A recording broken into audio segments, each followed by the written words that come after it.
We ready? All right, I'm going to go ahead and call us to order. This is the regular meeting of the Manassas Park Governing Body for September the 6th. We have an agenda before us. I don't have any modifications to the agenda as presented, other than we have a closed meeting that will have 3 topics across a variety of site references. We'll get to those when we make the motion, but I want the governing body aware that there are 3 items in closed meeting. I believe that's right, City Attorney, correct? 3 items? Right. Some of them are, well, as you indicated, different references Right. to get in there. So rather than trying to go through that alphabet soup now, we'll deal with it when we make the motion. With that, then, I'll entertain a motion to approve the agenda as presented. So moved. Second. Motion and a second. All those in favor say aye. Aye. Opposed? Abstentions? Motion carries. Could we all rise for a moment of silence, please? And then, Preston, would you lead us in the pledge?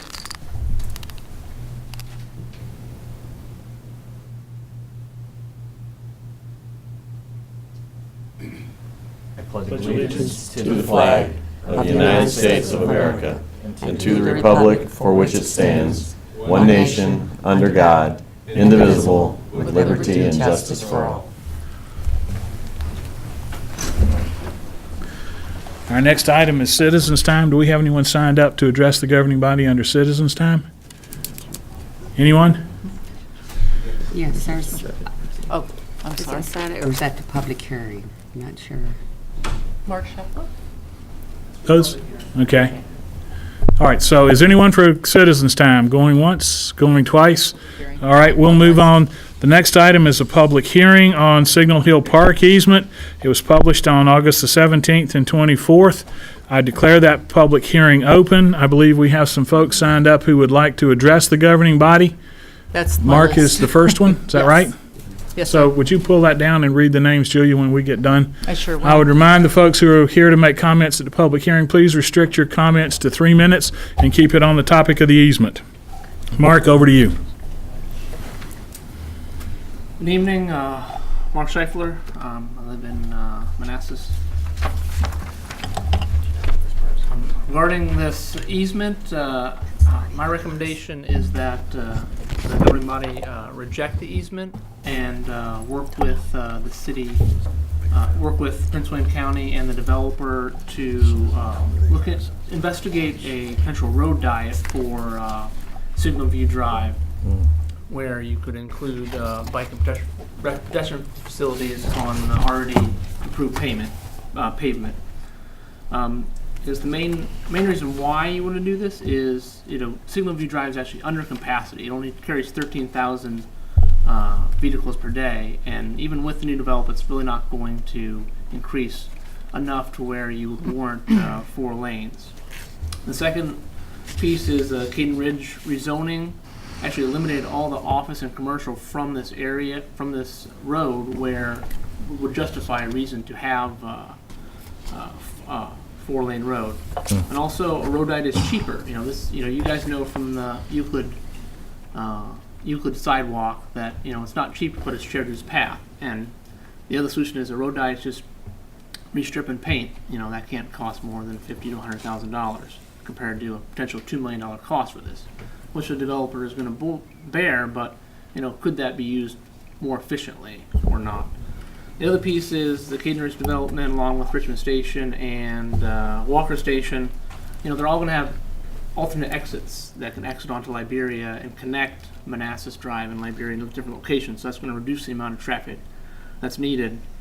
And also, Euclid Drive was recently upgraded to 4 lanes. One of the main issues is the Signal View Drive is signed at 35, but the design speed is over 45 miles an hour, and it's really a safety hazard. And if you actually look at the design, the pedestrians and bicyclists have to cross 4 lanes of traffic at the park entrance to get in between the shared use paths. And I guarantee that's just going to reduce the amount of use of this shared use path, and it's also going to it's a safety issue, and you guys are going to end up paying for doing the path on the other side of the road, in the long term, and you're just not going to get as much use.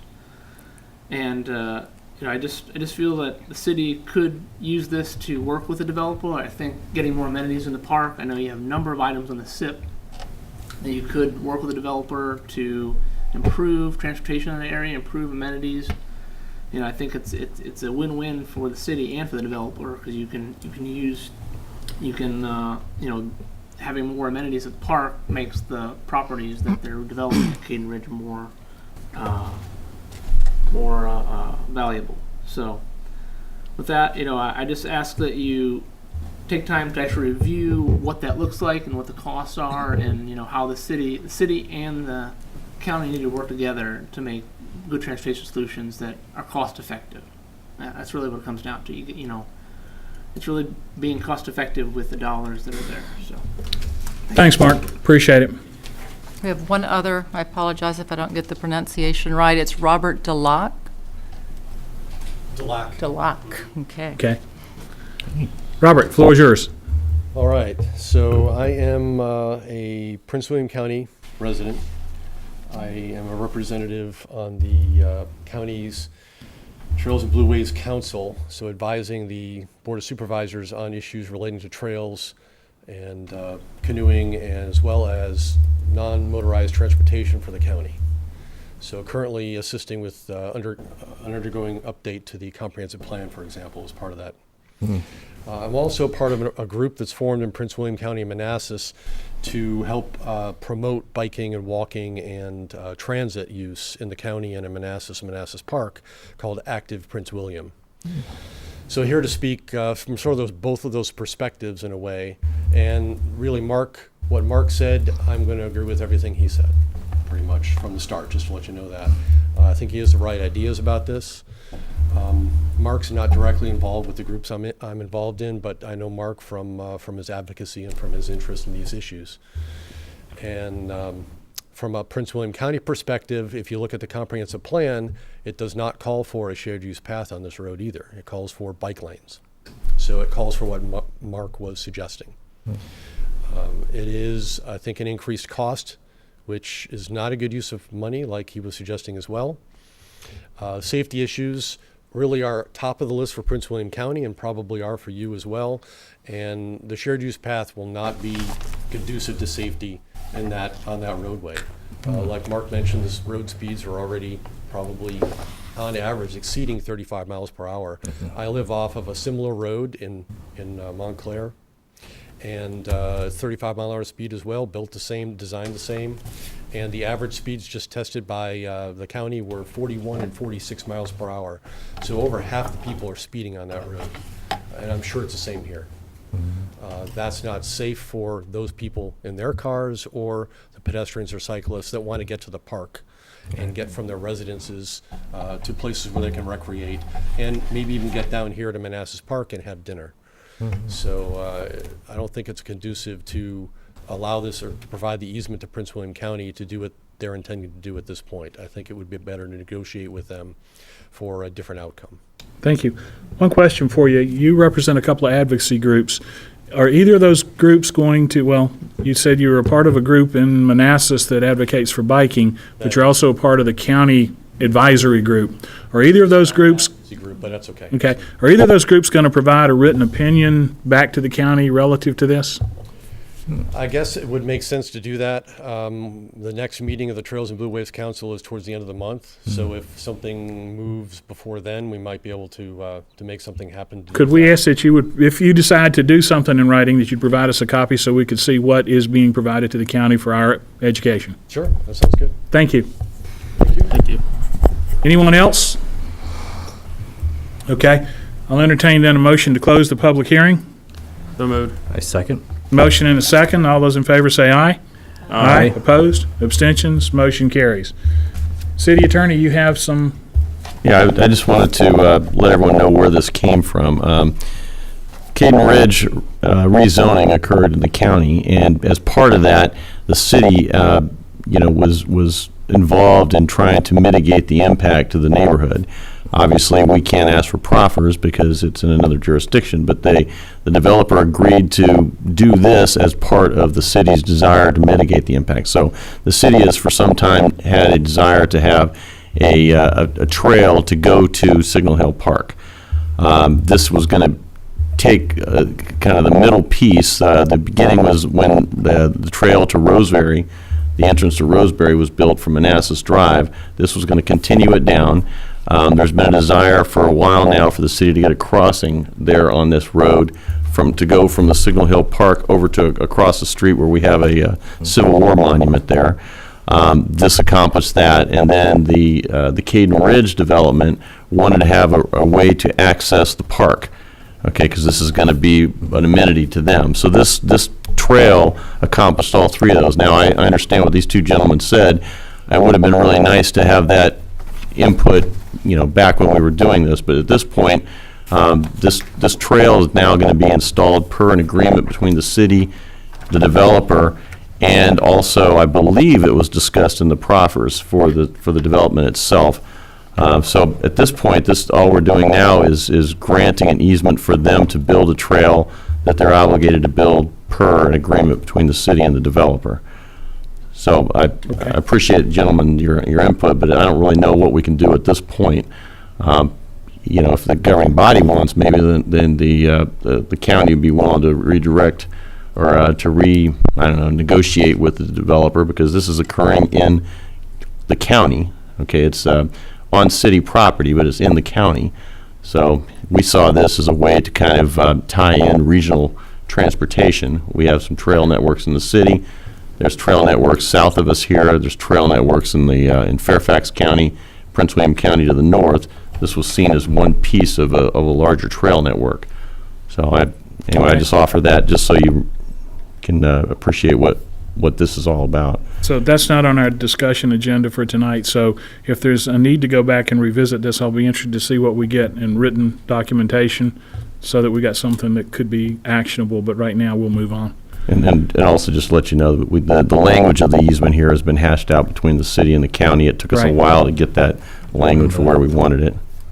Okay, thank you. Well, All right, we're on to presentations and recognition. The next one is a proclamation of September 2016 as Alcohol and Drug Addiction Recovery Month.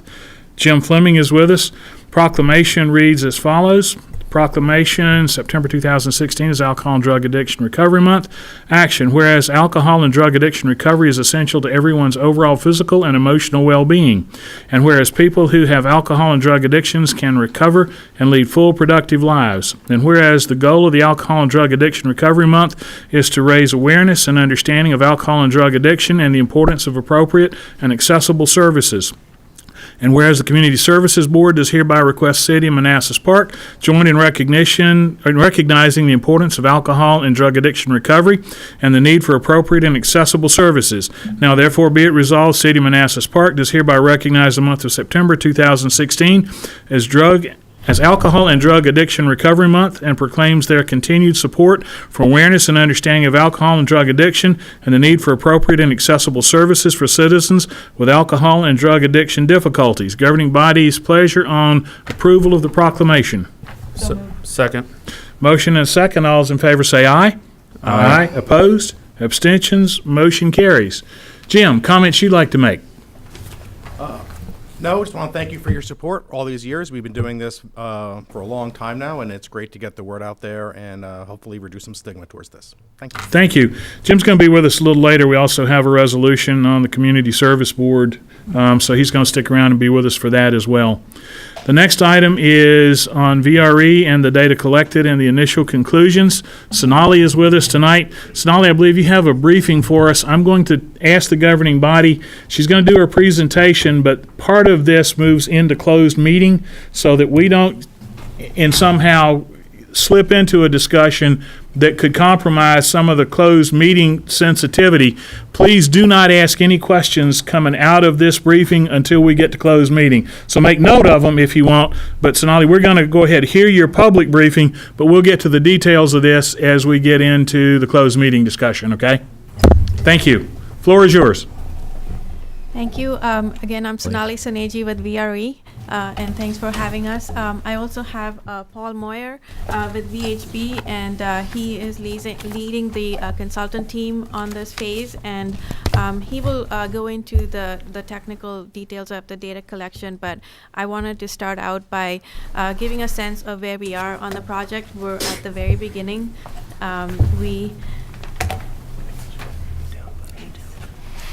So the project has 3 phases, as you may remember. The alternatives analysis, the preliminary design and NEPA documentation, and the Move final down. design phase. And we're at the first phase of alternatives analysis. Just again to recap what we wanted to achieve in each of these. In the alternatives analysis, we would collect data and get an understanding of all of the decision factors that we need to narrow down on, and with the aim of trying to get to one preferred alternative. We may not get to one, but at least we can try to narrow down as much as we can to maybe a couple of preferred alternatives. The next phase is the preliminary design and NEPA phase. So we can carry more than one alternative into NEPA, but we do need to get to one alternative to start design on that, so that's the most cost-effective way to move forward. And so that would be sometime, we would start that phase in December of this year. And so within the next couple months or so, we really would like to get to one alternative that we would like the city, the governing body to adopt. And then at the end of that phase, which we're right now scheduled to be done in June of 2017, the next phase would be final design. That's when we do the construction documents.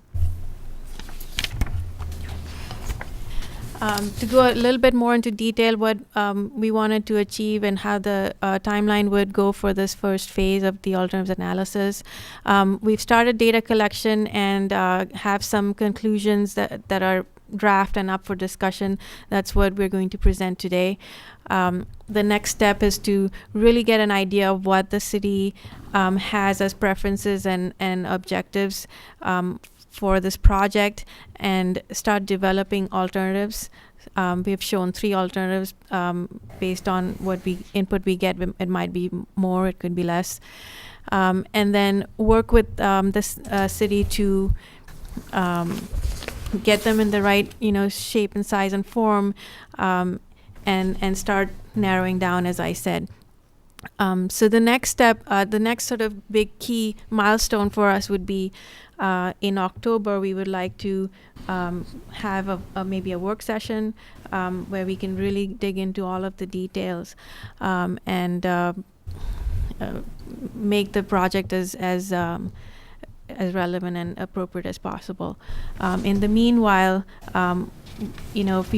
if we're ready to meet one-on-one or at whatever venues are appropriate to provide information and updates.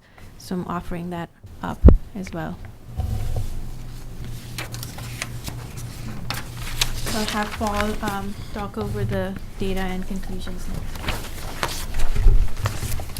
Thank you, Sonali. So I'm going to run through a series of slides here, just again, brief you on where things stand. This first slide really is just kind of restating the project background, which I know many of you know, but for everybody in the room, that working obviously in coordination with the City of Manassas to develop additional parking at the Manassas Park Station. And as you know, the VRE has successfully obtained some grants that's supporting this planning and design process that we're going through. As you know, there's been 3 sites that the city owns as potential sites that have been offered as locations for this parking. We obviously are thinking about how this parking will fit into the larger city center redevelopment project over time. And in particular, we're, as part of later this evening and part of future work sessions, we want to make sure we hear what your goals are so we can try to take that into consideration as we're looking at these different alternatives. So some of the things as we're thinking about the parking itself are kind of straightforward but important to us as to making the parking work. One is obviously how close is that parking to the platform itself, and we'll talk a little more about those options or the issues with that. Just how you can get in and out of the garage and how that access works onto the street, because as you know, what happens is there's a big surge of parking, in the morning and in the evening. So understanding how that flow will work is an important part of this. obviously serving the long-term demand for VRE parking. We're looking out to 2040. We'll think, how does that support city center? Understanding each of the sites, I mean, each are different in what they offer and some of the size and constraints of those parcels we're thinking about. Understanding how the funding might work to construct the garage. We have funding to design, but not through the construction. And then also there may make sense to do some phasing of it. So something else that we're thinking about. Again, because as you look at long-term 2040, we may not want to build a garage that sits empty for 20 years, or part of it sits empty until the demand is there. So just thinking about those things as part of this process. Just to kind of hit on the conclusions, and I can get into a little more detail later.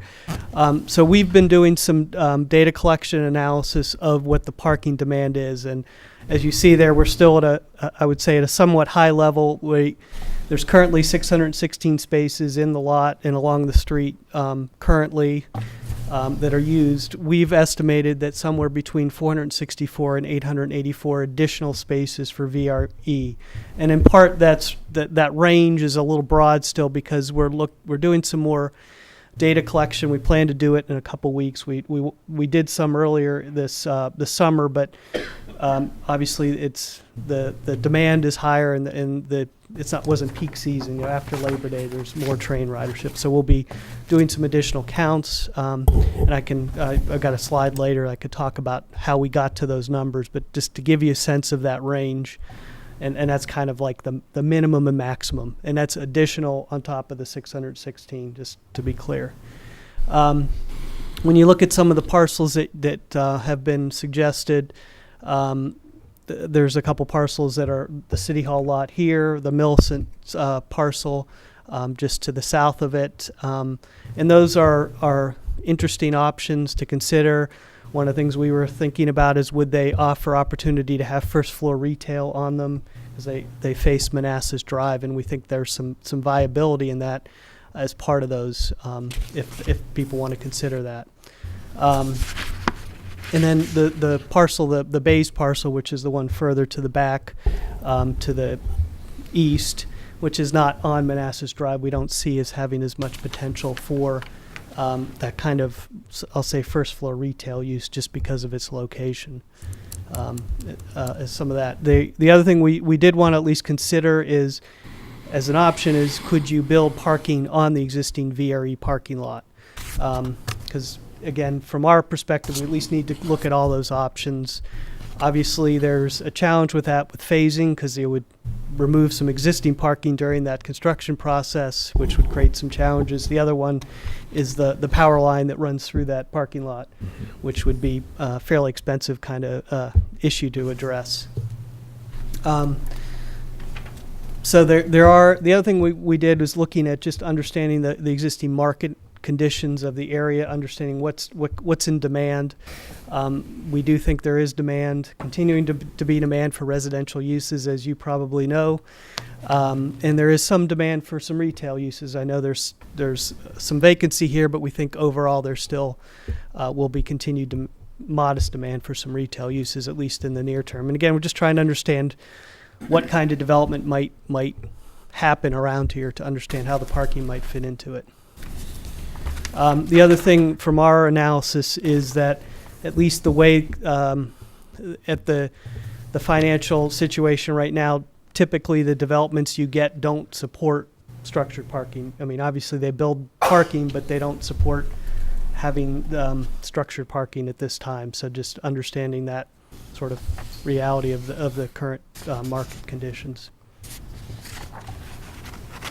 And these are the kinds of things Sonali was mentioning, that there are a number of decisions, particularly over the next few months, that we're going to be needing to work with you to get to. One is, most important, is what's the preferred site? Where do we want to build this garage? There's some opportunity to sort of narrow to get to that preferred site, and we'll go through in October showing you alternatives. But we need to get a preferred site at later this year so we can move into design. There's the phasing, if we want to have some type of phasing, the actual size and design of the garage will, obviously, as we get into more detailed design, should there be some, some idea of some mixed-use development as part of this project? Is there an opportunity for shared use of parking? And again, depending on where it is, there could be some good opportunity to, obviously, in the evenings and weekends when the parking isn't in use for VRE, could it be used for support other nearby activities? Over time, there will need to be some agreements between city and VRE and how this moves forward, how the garage is obviously designed, but then later maintained. And then how's the project going to be financed? So again, we have the funding for the design, but not the construction. So those are, again, just things that we're considering keeping in mind as we move forward. So I guess we're not going to have some questions right now. No, we're going to carry that over into closed meeting. Okay. So I could end it here. I have some other slides, but we can touch those later if you want. Okay. Closed meeting time. Okay. Okay, thank you. Yep. So that's an update generally for the public on where we stand for the things that are publicly disclosable at this point. Understanding that there's some things that we don't want to go into public sector with yet. Those will be covered in closed meeting. Next item is the financial update. Gary? Good evening. Y'all have two handouts in front of you. The first one I'm going to go over is the balance sheet, June 30, 2015. That little packet. This is not the official audit. Audrey Davis from the auditors will be here hopefully in a couple of weeks to make that presentation. I wanted to get this briefing done. For one thing, to have this are the financial statement numbers, the audited numbers from her final CAFR spreadsheet. So I don't expect these numbers to change. I need to get these in front of you so that for our VRA refinancing can say that the governing body has seen the audited numbers. So just briefly going to go over this. Again, we're going back 13 months to the end of that fiscal year. General fund on the balance sheet here. Fund balance, again, always something important. If you look at our unreserved fund balance is down near the bottom of the page in the general fund column, $4.85 million. To that, for purposes of determining our percentage fund balance, we have that reserve for emergencies. That is considered unreserved. It's for use at y'all's discretion.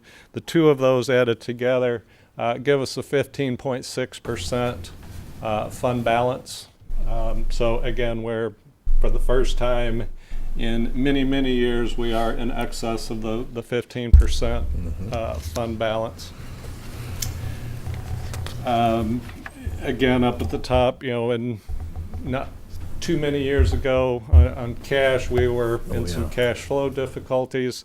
We're in much better position now. You can see up at the top we've got $7.4 million on the first line in total cash. There's also some restricted cash that's primarily related to capital projects fund and bond funds down just above the total assets subtotal of $1.2 million. Next page is just a summary of the revenues and expenditures for the various governmental fund types. Again, the number that we typically look at, if you go down to the third from the bottom line in the general fund, we had revenues in excess of expenditures of $726,000, which was a very, very good year for us. And again, that helped bring our fund balance to in excess of the 15%. The other funds, again, are noted there. I won't go over those in details. Feel free if y'all have any questions. I'll try to get answers to them. The third page is our enterprise funds. The balance sheet, again, technically a statement of net position, but it's just a balance sheet for the water and sewer fund, stormwater management, and then the solid waste fund. Again, we're in good cash flow position, similar to the general fund. Our water and sewer fund was in tough financial condition a few years ago. That ship has righted, and we're doing well there. The next page, again, revenues and expenses for the enterprise funds. And again, the water and sewer fund had a good year. The solid waste management fund, you can see if you look down at the bottom line again, as y'all are aware, every budget time, you know, it's we need to increase those rates to avoid those deficits. So, did you have a question? No, I'm just agreeing with you. And then the next to the last page, again, it's just a budget to actual for the revenues and expenditures for the general fund.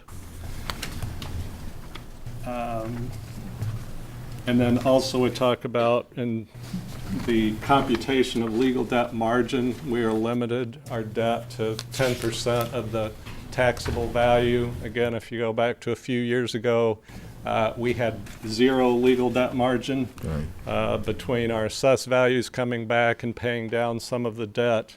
Again, not that we're looking to issue any new debt, but if we had to, we now have a $41 million cap.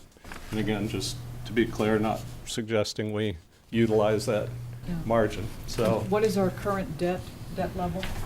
it is just shy of 120 million, all water and sewer and General obligation. and general obligation. 120 million. The last page in there, again, I don't want any surprises after I'm gone and when the auditors are here. These are, again, this is not the audit report. These are the findings from the auditor. I characterize all of these as going back and blame it, if you will, on the systems crash. If you remember last year, about this time, we had to evacuate the building. When we got back in the building after a month, it was about a week before the AS400 crashed. That caused significant delays.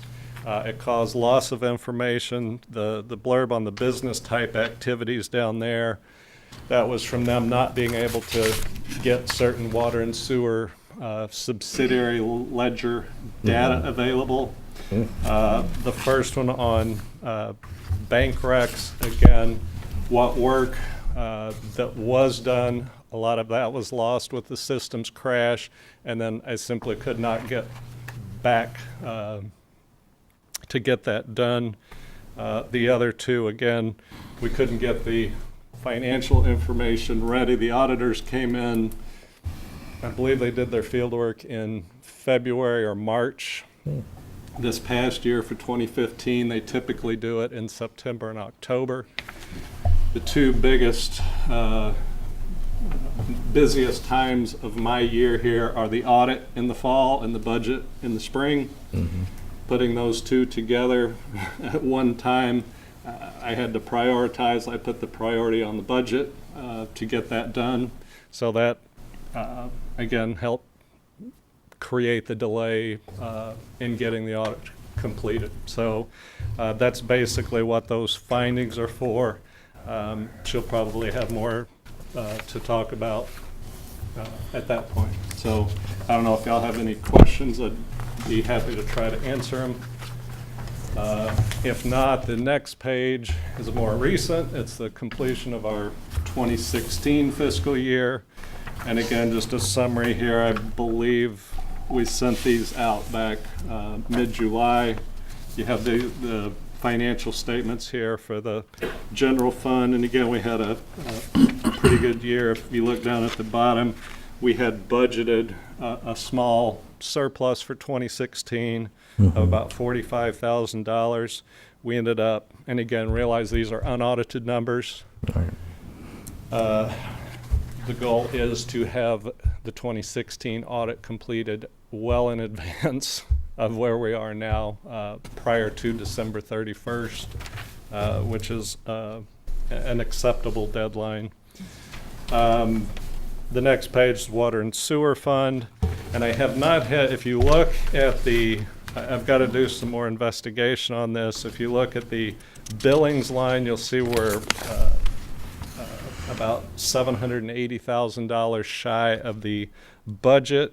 And then if you look down at tap fees down just below the middle of the page, we're 1.2 million over. I think there was some misclassification again with the crash and when all of the revenues got uploaded in the spring. I think there may have been some issues and some things got posted to tap fees, so I need to take a look at that. But again, in total, with the tap fees making the bulk of it, we had excess revenues, and that's all funds, of $4.9 million. Realize that $3 million of that is funding of prior year's fund balance. So you'll see that up under the, again, under the capital improvement / debt service fund sources. And then the last page there is just the other two enterprise funds. Again, you see solid waste management already running I'm sorry, I thought we were in, never mind. Did have about a $96,000 deficit for the year. And our stormwater management, again, it was about at a break-even rate. So.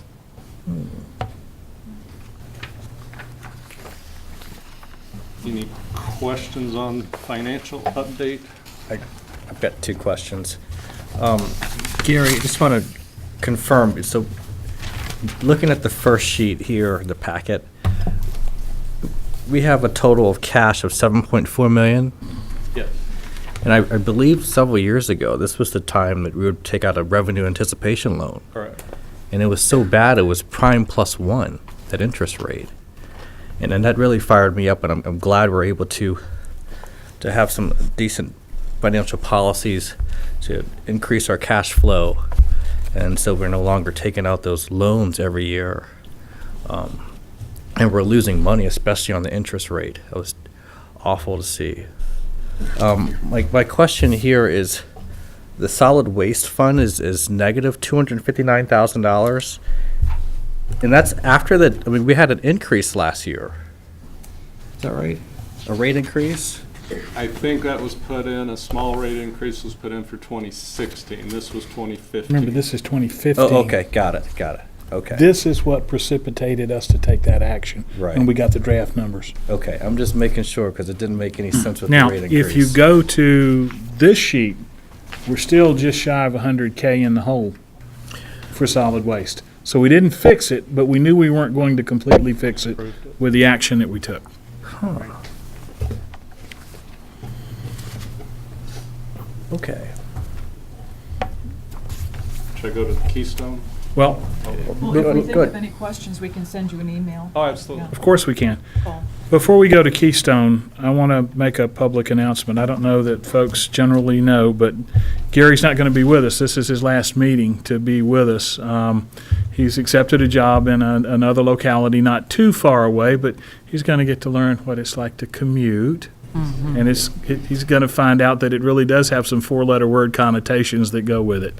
But Gary's been with us 10 years. And by his own admission, the longest time he's been in any place in his career. That anybody's allowed me to stay. So I want to say the reflection of our current financial condition is in large measure the hard work that you've done. And I just want to say from us to you, thank you so very much for all that you've done for the city, for our citizens, to get us over the hump. You've dealt with some awful things, including the meltdown that we just talked about. But the city's sound financial condition is in large measure because of the recommendations that you've made and the hard positions that you've advocated that we needed to take here. So thank you for all that you've done for us, and we greatly appreciate it. Thank you. I appreciate the work that y'all do. I will still be a resident here, so in another 2 weeks, y'all work for me. Keystone, just kidding. All right, we're on to Keystone. Yes.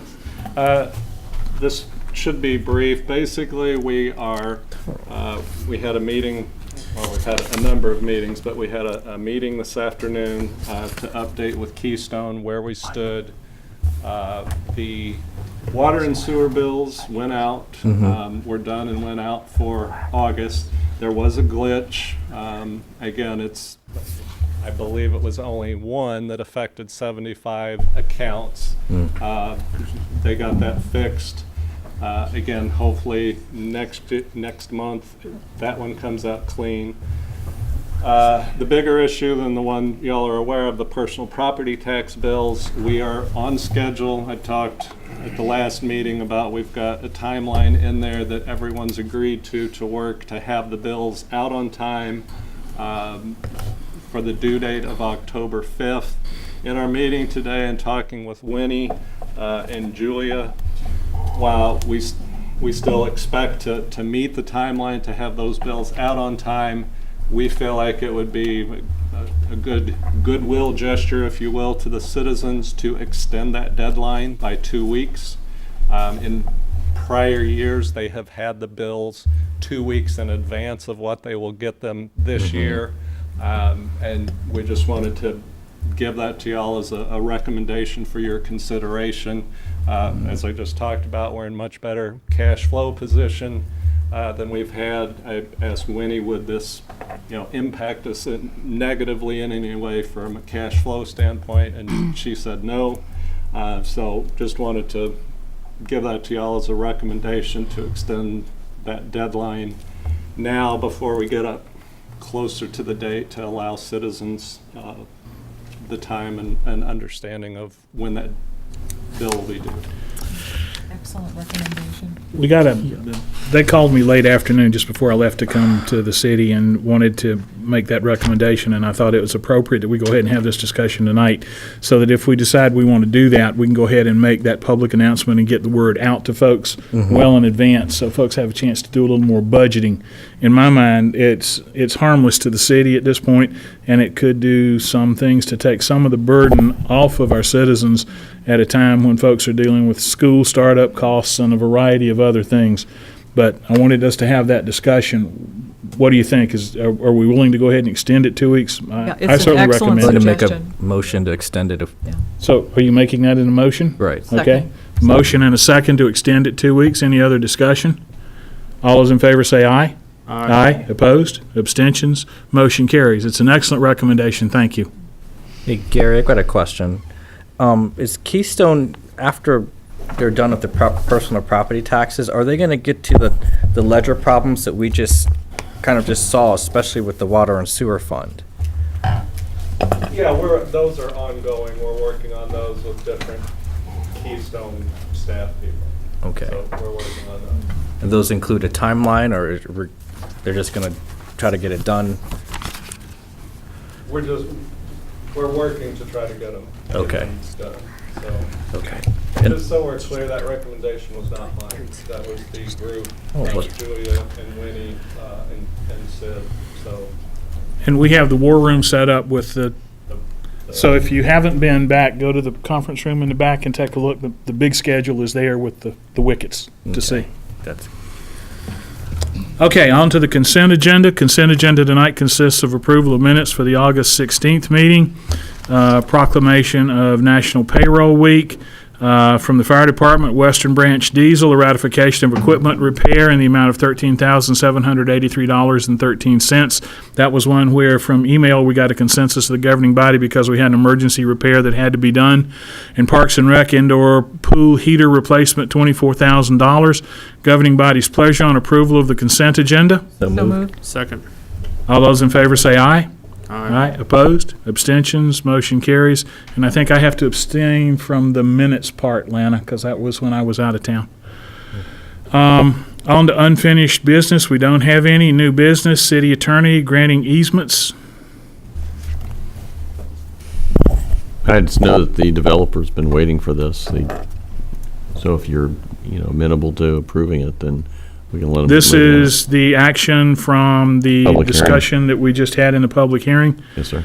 Unless there's a compelling reason, it is not our business to normally do an action on the night that we have a public hearing to give us a chance to entertain the discussion that we had. And then since it was counter with the governing body's assent, I'm going to say that we'll move this to our next meeting and ask that if there's any information that will be written that could be provided to us, that be provided before our next meeting for consideration. Is that acceptable to the governing body? Okay, this item is moved to the next meeting. The next one is a resolution on the Community Services Board. Pardon me, I got to get to the right page here. Jim, you want to go ahead? Sure. Every year, we come to you for approval of the state performance contract. Just in case people in the audience aren't aware, the Prince William Community Services Board not only represents the county, but also the cities of Manassas Park and Manassas as well. We require approval by September 30th in order to fulfill the obligations laid out in the contract. We have a couple different attachments for you today. One of the items included in there is a summary of FY16 expenses, how much we spent, and how many clients we had for Manassas Park. In terms of fiscal impact, there is no fiscal impact. It's the same amount as has been previously committed for this. So it's kind of routine. I think the only thing that's a little confusing is that a couple years ago, the state went to a 2-year contract, but because every year they change the regulations and they change the funding, we have to come back every year anyway. So that's not a typo that we ask for 2 years of approval. I'll be back again next year.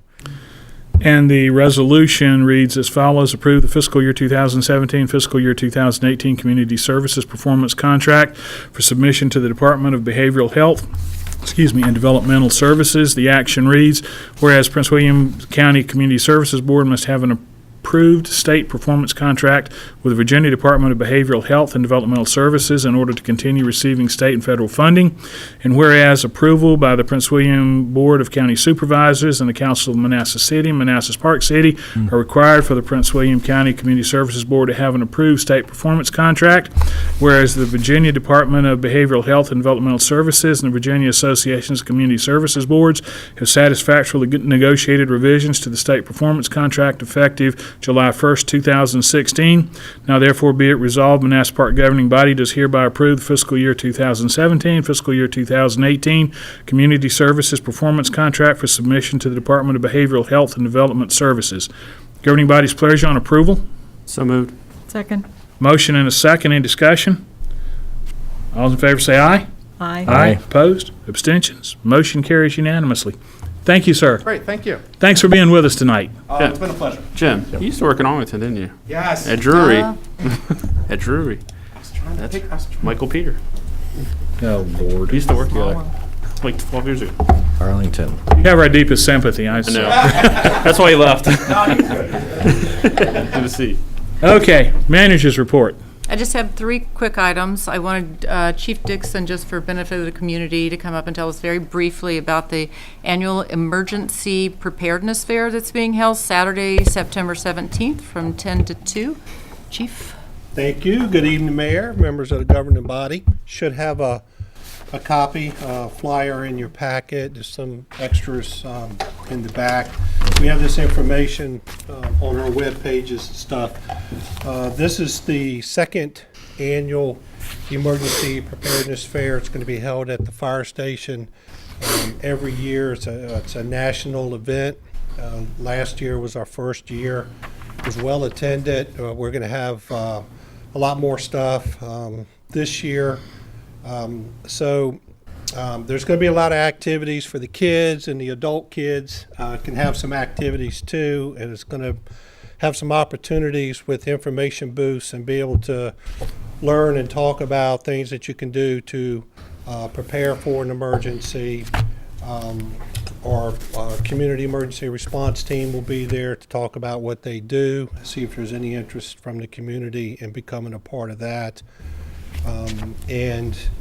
You'll get all your questions answered. We'll talk to you and try to get you signed up for a Manassas Park Alert and go through and help you with that process so that you can get signed up and have your contact points the way you want them to be, so you can get our emergency alerts and things that come out. So it's going to be a great day. Encourage everyone to show up. This is funded through a grant, the local emergency management performance grant that we do qualify for. And so we use some of that funding to support this fair.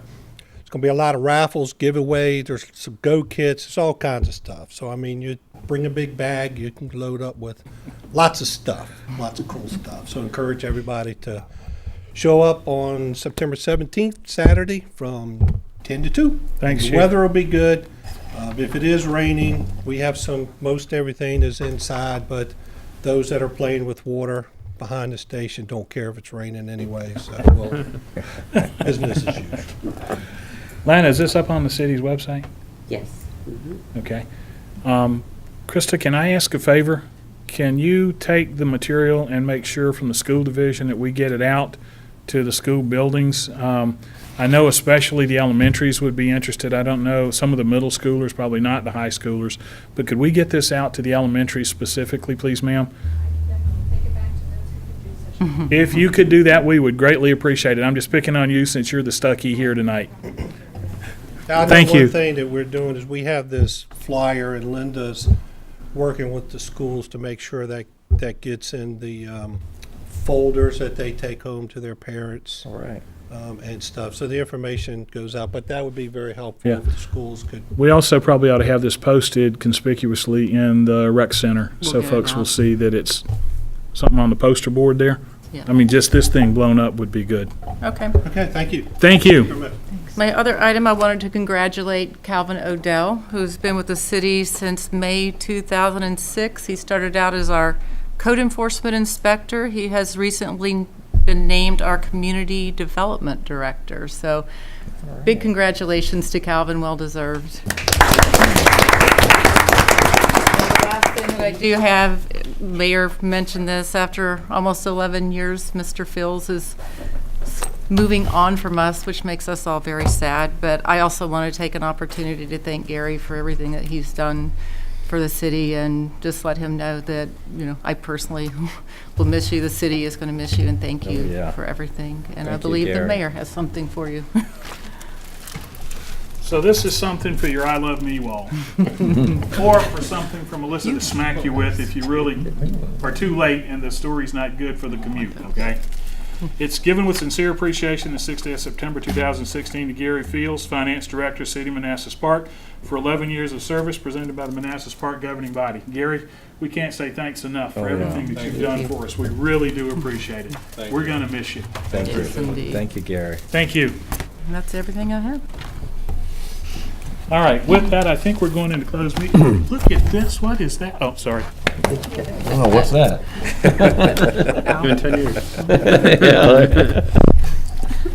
All right, you have a motion for us. Yes, I do.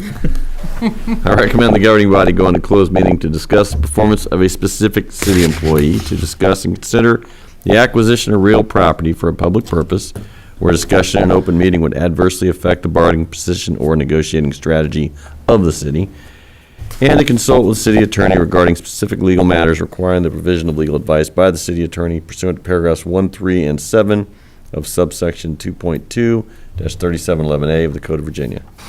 Governing body's pleasure on going into closed meeting. So moved. Second. Motion and a second. All in favor say aye. Aye. Opposed? Abstentions? Motion carries. 5 minutes. We'll